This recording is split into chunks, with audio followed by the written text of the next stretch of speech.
इति हिमालय भूतः अगरु कुष्ठ क्षेमक आदि भी एलाद्यैरिति अमृताद्य एला मांस। इतना हो गया ना? नहीं बस ये रासना सहस्र निरूहे तैल द्रोणम विपाचयेत गंधैर हेमवतः पिष्टैर एला अद्य पिष्टेर एला अद्यच अनिल अर्थिनो। क्या बोल रहा है वो? सबसे इम्पोर्टेंट ये बताए कि जब शूल हो भाई साहब वात की वजह से, वात आदि में जहाँ पर शूली कंडीशन है वहाँ पर तुमको क्या यूज करना है? रासनादी तेल। रासनादी तेल यूज करना है। तो इस रिविजन में रासना नहीं डाला है। इसने बोला 1000 पल तक रासना लो भाई साहब। कितना बड़ा रासना लेने का बोले उसने? 1000 पल, कम से कम 10 किलो तक तुमको लेना है रासना। उसको 80 लीटर पानी में डालना है और कम से कम 14 लीटर 1/4 तक उसका क्वाद बनाना है। ऐसा क्वाद बनने के बाद में उसको एक द्रोण तक तेल का डालकर पकाना है। पकाते पकाते ही उसमें अमृताद्य तेल में जो बड़ी इलायची से लेकर वचा तक जो द्रव्य बताए हैं वो द्रव्य आपको ऐसे तिक्तकटु शीत कुछ तिक्तकटु उष्ण ऐसे द्रव्य उन्होंने डाल के रासनादी तेल बना दिया। कहने का तात्पर्य ये है, अगर वात किसी अवरोध की वजह से अगर शूल उत्पन्न हो रहा है तो उसके अंदर रासनादी तेल सबसे बेस्ट काम करेगा, क्योंकि रासना तिक्तकटु गुरु उष्ण है। गुरु और उष्ण यानी वात का लघु और शीत गुण के ऊपर, अगर तुम्हारा वात लघु और शीत गुण के कारण प्रकोपित है तुम्हें रासना दे। सबसे बेस्ट मैंने एक्सपीरियंस किया महारासनादिक वात, रासना सप्तक और रासना पंचक से भी। भाई साहब जॉइंट पेन का पेशेंट आया है, कुछ नहीं समझ में आ रहा, वो पर महारासनादिक। वो तो ड्रग ऑफ चॉइस है ये जॉइंट पेन।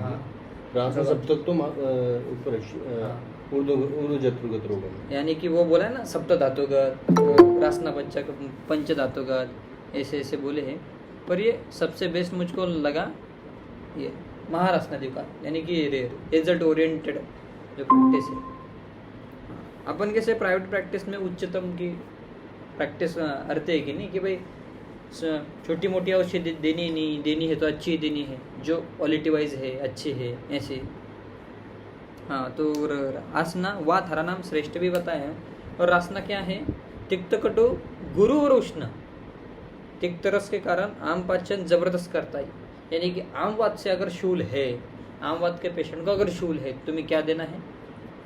रासना। रासना तेल भी तुम दे सकते हो, जैसे उष्ण रुक्षण करने वाले तेल आप दे सकते हो जहाँ पर आम की संपत्ति वहाँ। चलो आगे चलते हैं, आगे कुमरे। हाँ डॉक्टर। चलो पढ़ो, तुम पढ़ो श्लोक 166। हाँ डॉक्टर।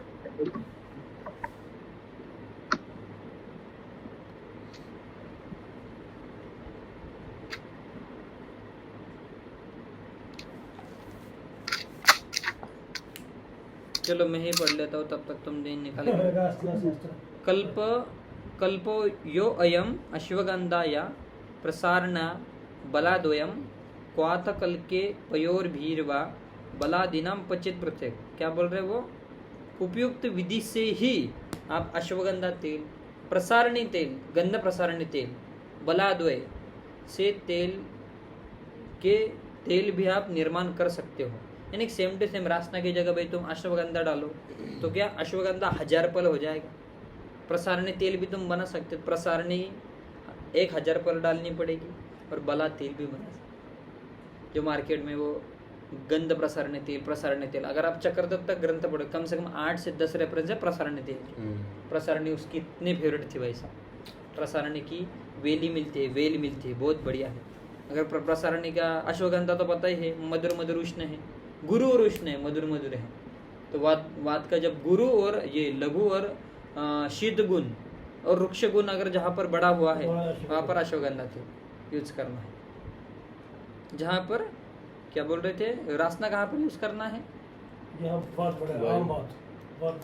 लिख लो, जहाँ पर वात का कौन सा गुण बड़ा है?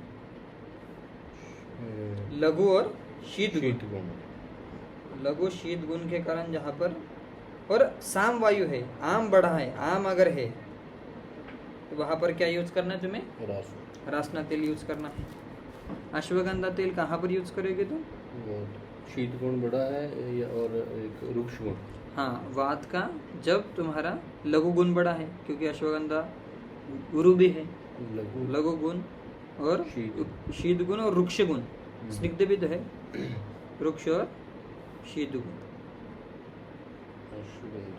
जब वात लघु रुक्ष शीत गुण के कारण बड़ा हुआ है तब आपको देना है अश्वगंधा देना है, क्योंकि इसके अंदर तिक्तरस बहुत कम मात्रा में होते हैं पर मधुर होता है अश्वगंधा। पृथ्वी गुणात्मक होता है ये, क्योंकि उसका मूल यूज करते हैं अपन, उसकी वजह से। हाँ, और ये बोल रहे प्रसारणी तेल। असारणी का अगर आप देखोगे तो क्या बोल रहे हैं, वो भी तिक्त है, तिक्त कटु उष्ण है वो तिक्त कटु उष्ण है, गुरु है, प्रसारणिक गुण धर्म लिख लो, जल्दी मिलते नहीं, भाव प्रकाश में है इसका श्लोक, रेफरेंस चाहिए तो। पर प्रसारणी के लिए नाम क्या, नाम में ही प्रसारणी बोलिए, जहाँ पर संकोच ज्यादा हो रहा है, प्रसारण आकुंचन प्रसारण नहीं हो रहा है पेशेंट का, वहां पर तुम्हें गोफा प्रसारणी लिख लो। जहाँ पर स्तंभ जाता है, आकुंचन प्रसारण करने में भाई साहब पेशेंट को पेन हो रहा है, वहां पर तुम्हें क्या देना है? प्रसारणी तेल, गंध प्रसारणी तेल, कैप्सूल महाराज गंध प्रसारणी भी आती है, महाराज प्रसारणी तेल की कैप्सूल भी आती है, इसकी 10 रुपए की इसकी कैप्सूल भी मिलती है, इसकी तेल की capsule, soft gelatin capsule.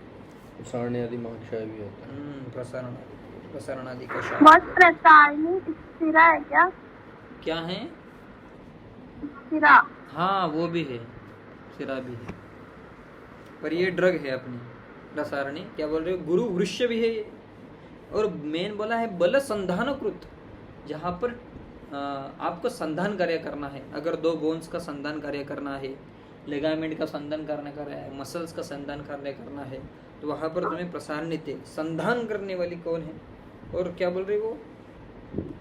संधानकृत Sargun के कारण अनुलोमन भी करते, ऐसे जबरदस्त प्रसारणी तेल के बारे में वर्णन करें। उष्ण वातरक्त वातरक्त कपापह, वात रक्त और कफ के कंडीशन में आप इसको यूज कर सकते हैं, कफज वात रक्त में आप इसका यूज कर सकते हैं। बला तो पता ही है, मधुर मधुर शीत है, गुरु स्निग्ध है, जहाँ पर वात के सभी गुण बढ़े हुए हैं वहां पर आपको बला देना है।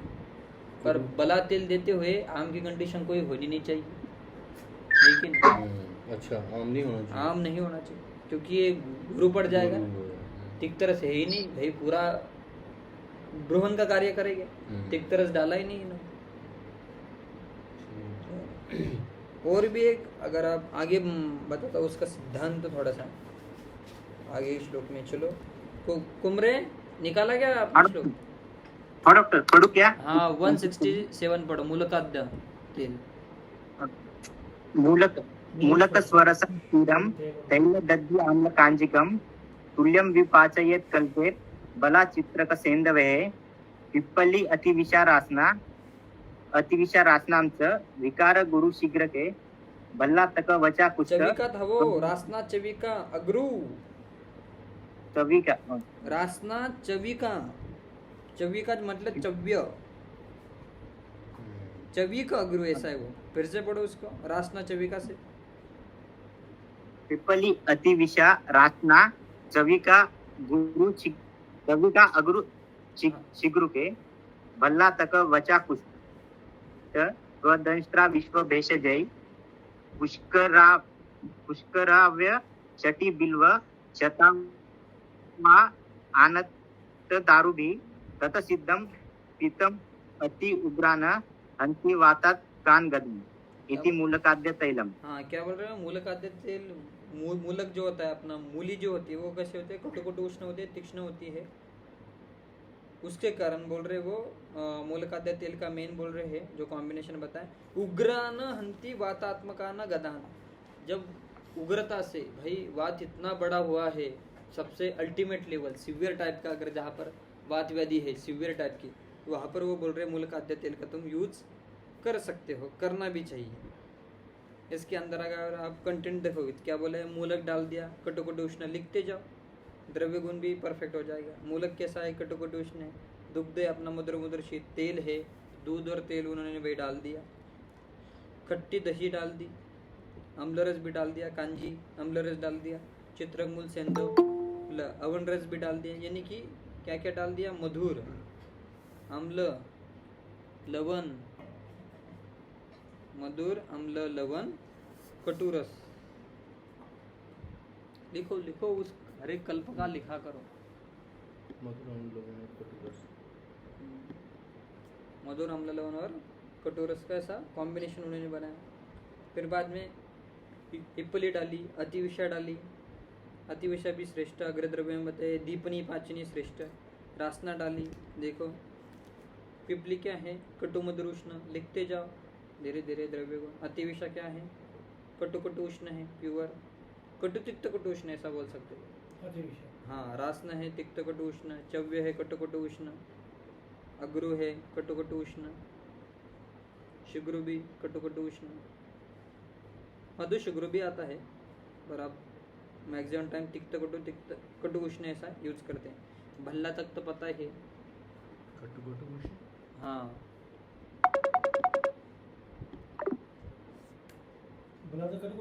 हाँ, भला का कटु कटु उष्ण, भला तक नहीं सॉरी, बल्ला तक का, बल्ला तक का क्या है, कटु कटु उष्ण। कटु हाँ, कटु उष्ण का मतलब क्या है? कटुरस, विपाक, विपाक वीर्य ऐसा, कटु कटु उष्ण। हाँ, नहीं रस कटु विपाक रस। वीर्य, विपाक वीर्य, रस हाँ। विपाक और वीर्य, नहीं रस विपाक और वीर्य। हाँ, क्या बोल रहे थे, क्या बोल रहे थे कुमरे?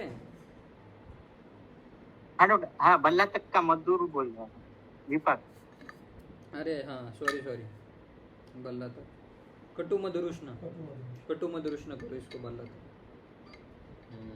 बल्ला तक का तेल का अलग है ना शायद, तेल का, बीज मज्जा का, ऐसा अलग अलग है ना कुमरे?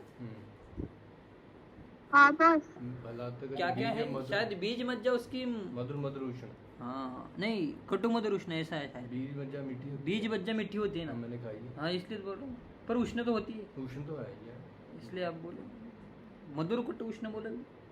तो वो होगा, उसका छिलका कड़वा होता है। हाँ छिलका। मैंने खूब खाया, बादाम हो गया, बताते कटु तिक्त कषाय, हाँ देखो भल्ला तक का है, कटु तिक्त कषाय, मधुर और उष्ण ऐसा बोला है उन्होंने, लघु तीक्ष्ण स्निग्ध ऐसा, एक ही बोला हुआ है। और एक बोला है भल्ला तक के बारे में, अर्क के रसायन अध्याय में सबसे अच्छा बोला है, कप जो न अस्ति न अविबंधो अस्ति, ऐसा बोला है कि ये भाई ऐसा कोई कप का रोग नहीं जो भल्ला तक ना, और जो विबंध भी नहीं है, हाँ। विबंध भी नहीं जो भल्ला तक ना। आगे बोलिए वचा कटु कटु उष्ण, कुष्ठ भी कटु कटु उष्ण, शोद्रष्टा गोखरू मधुर मधुर शीत, एक संतर्पण करने वाला द्रव्य डाल दिया, सुंठी कटु मधुर उष्ण। जैसे मेन में रसवीर्य विपाक बता रहा हूँ, ऐसे अनुरस तो नहीं बता रहा, याद रखो मेन में। पुष्कर मूल भी अपना तिक्त कटु उष्ण, शटी कचोर कटु कटु उष्ण,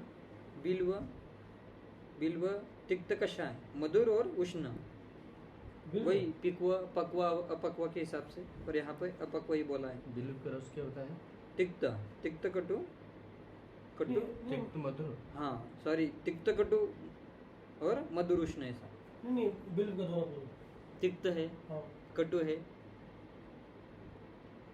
तिक्त है, कटु है। हाँ, अधर विपाक है, उष्ण है। उष्ण है, उष्ण है, अपकवा अगर लोगे जा, तिक्त कटु उष्ण बिल्व। सॉरी, विपाक भी उसका कटु ही है, मधुर नहीं है, विपाक भी उसका किसका? कटु है, बिल्व का। तिक्त कटु कटु, बस तिक्त कटु उष्ण लिखो, तिक्त कटु उष्ण तो लिखो। बस खत्म बात। शोप भी वही है, अगर अड़ी वाली लोगे, छोटी वाली लोगे, तो यहाँ पे ऐसा शतावा बोला है, एक्सप्लेन तो नहीं किया। तो अगर अपना तिक्त कटु उष्ण है, मेद द्रव्य है तगर।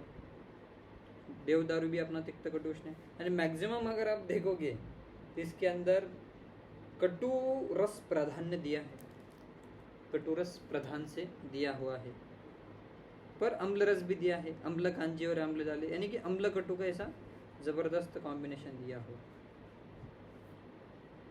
अम्ल कटु का दिया।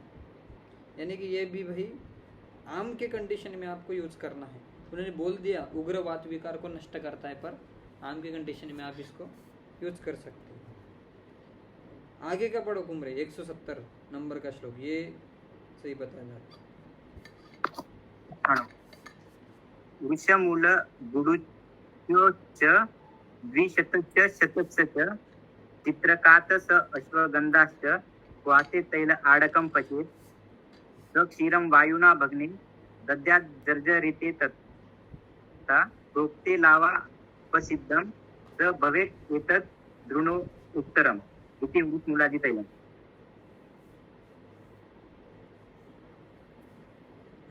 क्या बोल रहे हैं? अब देखो यहाँ पर तिक्त रस का इतना क्यों प्राधान्य दिया? अगर आप मैक्सिमम कल्प देखोगे तो भाई तिक्त रस क्या है, वात वेदी है, तिक्त रस के कल्प क्यों आ रहे हैं, ऐसा सोचने के ऊपर आप कर देते हो।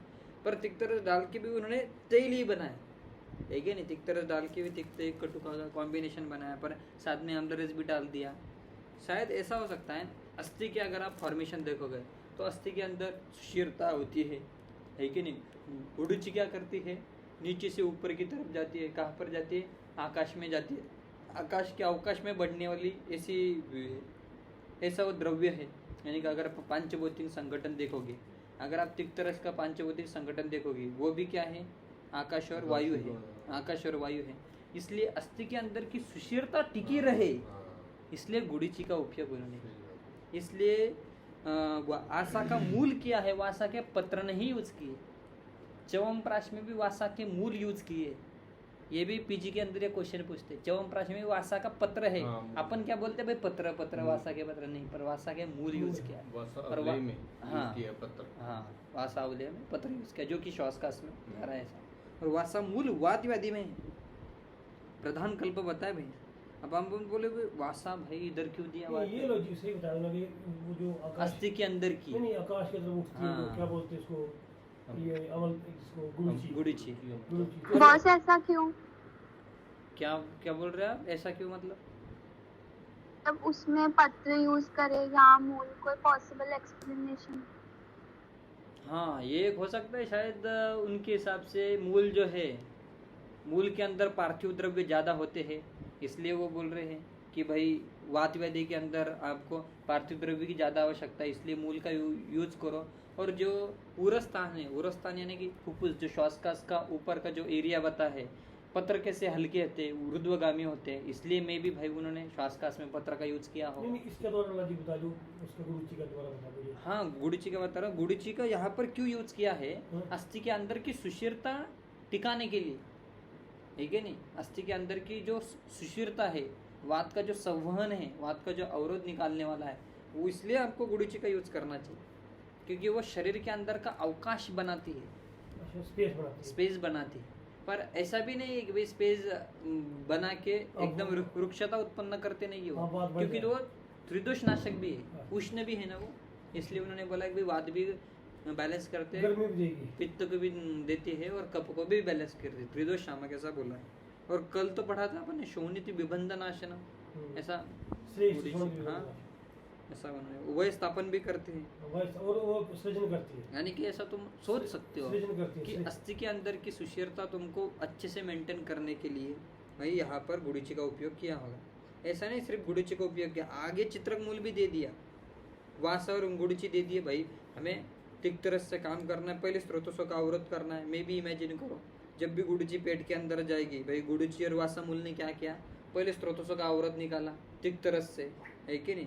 बाद में बोला चित्रक मूल डाल दिया, भाई यहाँ पर अग्नि का काम है क्या नहीं, तो अग्नि प्रदीप्त कर दे। आगे बोल दिया अब अग्नि भी हो गई अदीप्त, अवकाश भी निकल गया, अब करना है ब्रूहन, पीछे से डाल दिया अश्वगंधा 50 पर।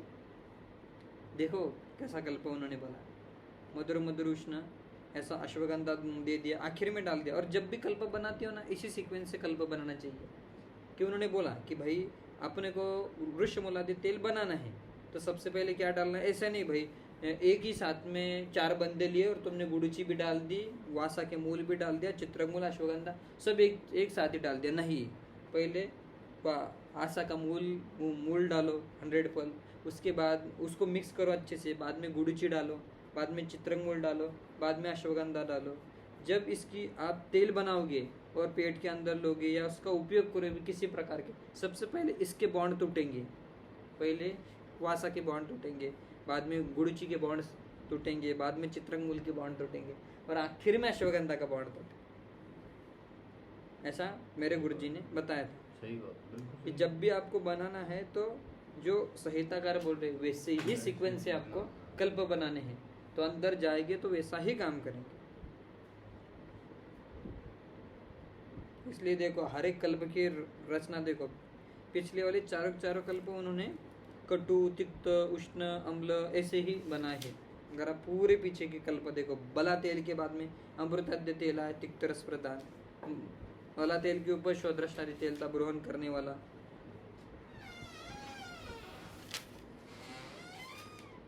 चलो अस्थि के अंदर की फिर अवकाश अगर आपको मेंटेन करना है अच्छे से, तो आपको अस्थि में अवकाश होता है, जैसे ਅਸੀਂ देख रहे हैं उधर बोन जैसे हाँ होल होते हैं ना, पोर्स होते हैं। नहीं गुरु की उसी में उनके गाल करी देखना मंडेन गर्दे के मंडेन तो दोषनाशक तो है वो।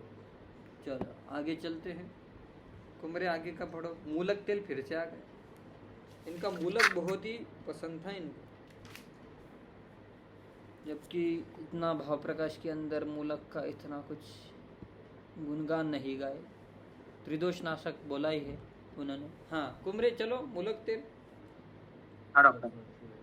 रासना, शिरीष, येष्ट्या व शुंठी, सहचर अमृता, शून्याक, दारू, शंपाक, हयगंधा, त्रिकंटका, येषां 10 फलान् भागान् कषायम् उपकल्पयेत्, ततस्तेन कषायेन सर्वगन्धेश्च कार्षिके दद्या अरनाल माश अम्बु मूलके इक्षुरते शुभे पुस्तकप्रस्थ उन्मिते स अर्धे तैलप्रस्थं विपाचयेत्, लिहा मूत्र ग्रह श्वास काश मारुत रोगानुद एतन्मूलक तैलाक्यम वर्ण आयुर बलवर्धनम इति मूलक तैलम।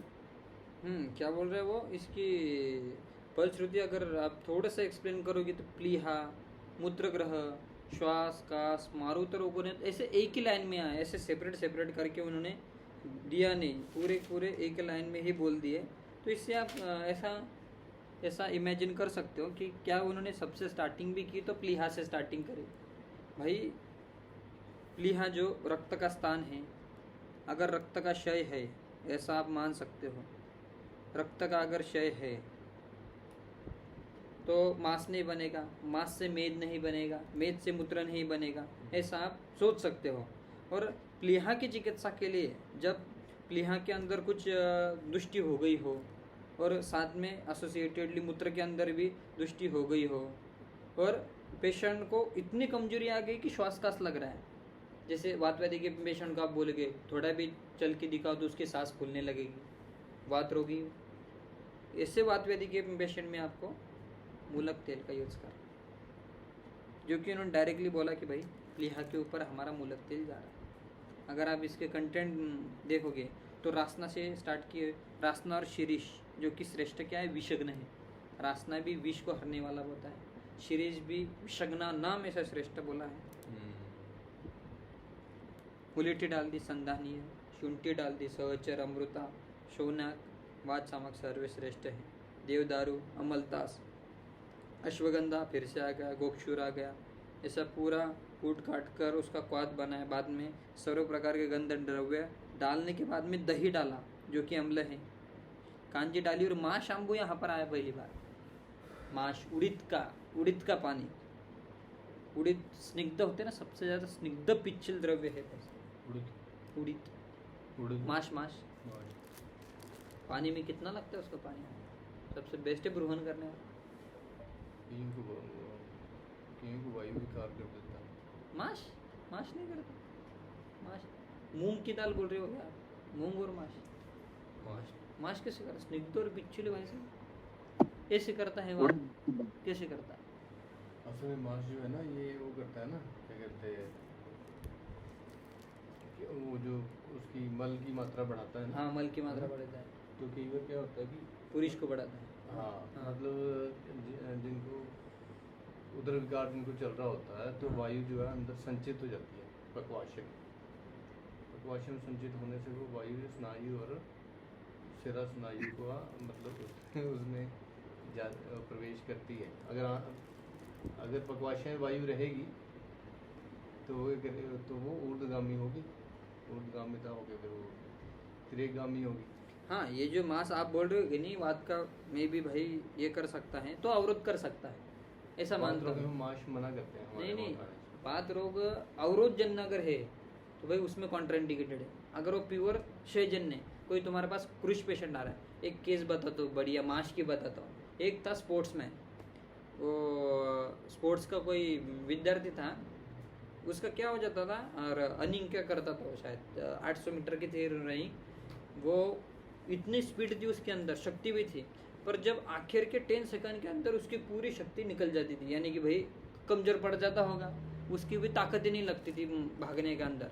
फिर ये आया वैद्य के पास, आया डॉक्टर के पास, कही भाई इसका कुछ इलाज है क्या, भाई तुम कुछ ताकत बढ़ा सकते हो? भाई ताकत तो है भाई साहब, 600 मीटर तक तो अच्छा भागता है। फिर आखिर में क्या हो जाता है कि भाई इसकी शक्ति कम हो जाती है। तुम स्पोर्ट्स वाले को इंस्टेंटली कोई मेडिसिन तो तुम दे नहीं सकते, है क्या नहीं? और कुछ ऐसा आयुर्वेद की हो या एलोपैथी को तुम मेडिसिन दे नहीं सकते इंस्टेंटली जब स्पोर्ट्स का हो। इसके लिए कुछ ऐसा है क्या? तो उन्होंने बोला आहार कल्पना। आहार कल्पना में उड़द की दाल आती है, माश दे दो, माश के लड्डू बना के दिए। माश के लड्डू उसको बोले वही जब तू रनिंग का कंपटीशन होगा 15 मिनट पहले माश के लड्डू खा लेना। उसने एक लड्डू खाया और फर्स्ट रैंक लेके आया।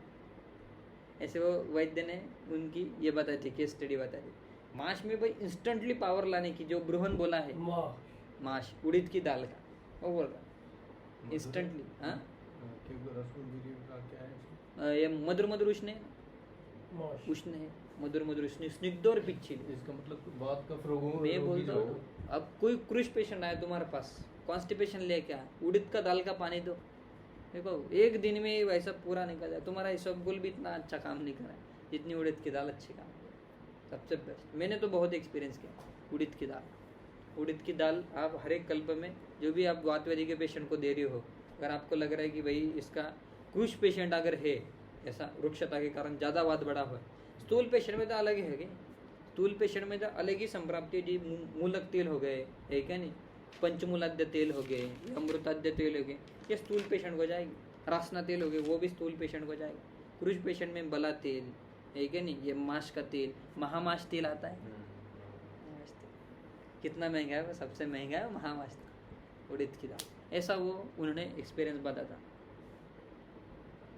आप जो बोल रहे हो अगर मांस ज़्यादा खाओगे तो अग्नि दुष्टि होगी, मे भी अग्नि दुष्टि के कारण वात प्रकोप होता हो, अवरोध होता हो। हमारे वहाँ के वैद्य बात रोग में माश को मना करते हैं, मतलब अध्ययन। आप एक बार एक्सपेरिमेंट करके देखो, ठीक है ना, खुद एक्सपेरिमेंट करके देखो उसके हिसाब से। मैंने मेरा एक केस स्टडी बताया, आप बताओ केस स्टडी बताओ, केस स्टडी बताओ भाई मास से ये हुआ। वो तो खैर ऐसे अनपढ़ व्यक्ति हैं, कहते हैं ऐसे नहीं नहीं नहीं नहीं, अगर होगी केस स्टडी तो बताओ। मैं खुद का प्रैक्टिकल बता देता हूँ। मैं अगर माश या फिर राजमा होते हैं ना, आपके वहाँ क्या कहते हैं, हाँ राजमा या राजमा, दोनों में से कोई एक चीज़ अलग लेन मिले ना, सिरा स्नायु जो है, जैसे कहते हैं स्प्रेन। क्या होता है? स्प्रेन हो जाता है। हाँ, संधियों में, जब संधियों में नहीं, फिर मांस में, मसल में स्प्रेन हो जाता है। फिर अगर आपको किसी गुरु द्रव्य को लेने के कारण अगर ये हो रहा है तो आप समझ लीजिए, हाँ मे भी हो सकता है, धात्वाग्निमांद हो सकता है, मे भी, और सोचना पड़ेगा।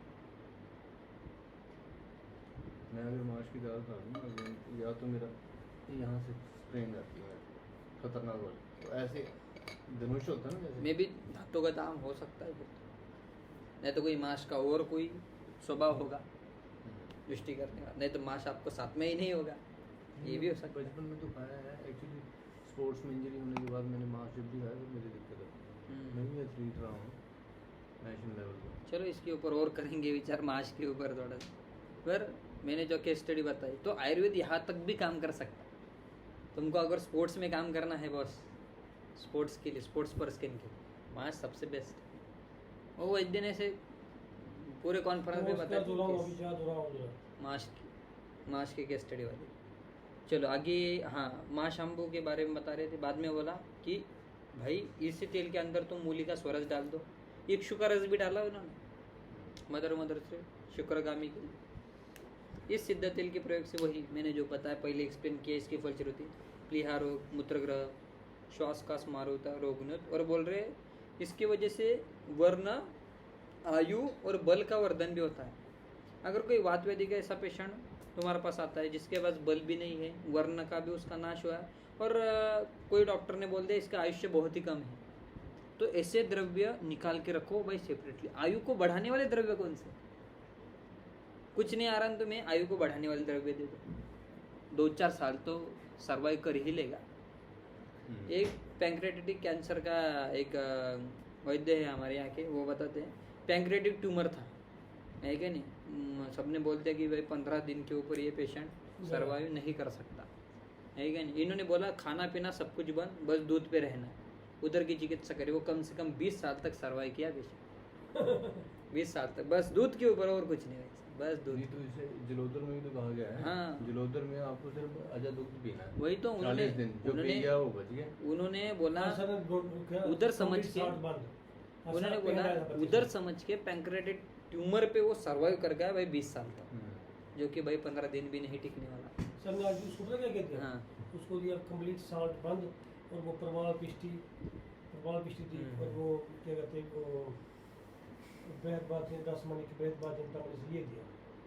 तो इस बात से और एक आप प्लीहा का, अगर प्लीहा का आपको अगर और परीक्षण करना है, पांचभौतिक परीक्षण, प्लीहा के ऊपर के नाद, प्लीहा के ऊपर उंगली रख के आप ऐसे परकशन कर सकते हो। तो आप क्या करना है, कल अगर आपको एक्सपेरिमेंट करना है ना, 20 पेशेंट की प्लीहा के नाद लेना, यकृत के नाद लेना, पर खाली पेट को पेशेंट को बोलना मॉर्निंग में कुछ भी नहीं खाने का, और सिर्फ परकशन करना। 20 पेशेंट के आपको 100% जो साउंड से प्लीहा के ऊपर, यकृत के ऊपर के डिफरेंट आएंगे।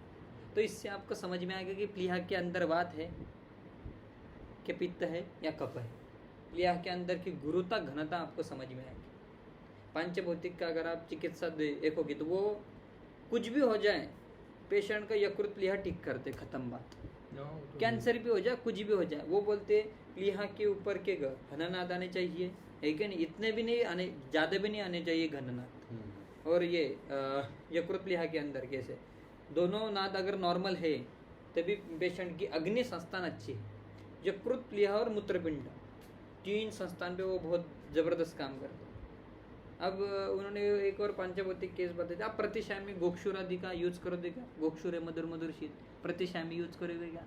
अब उनका वो बोल रहे हैं सिद्धांत कैसा है, अगर मूत्रपिंड के ऊपर जो रीनल एंगल है, आपने किडनी को पालपेट किया और उधर स्पर्श असहत्व लग रहा है, पेशेंट बोल रहे हैं हाँ भाई यहाँ पर पेन होता है, रीनल एंगल पर पेन होता है, तो ये समझ लेना कि भाई मूत्र का जो क्लेद वहन कार्य है वो प्रॉपरली नहीं हो रहा है, और मूत्र का क्लेद वहन कार्य प्रॉपरली नहीं होने से वो क्लेद संचय होकर नाक के द्वारा बाहर आ रहा है। सही बात। तो तुमने गोक्षुर दिया तो मूत्रपिंड के ऊपर का शोध तुमने कम किया, क्लेद को बढ़ाया, जो क्लेद का संचय हो रहा था वो क्लेद निकल गया और प्रतिशय ठीक हो गया गोक्षुर से।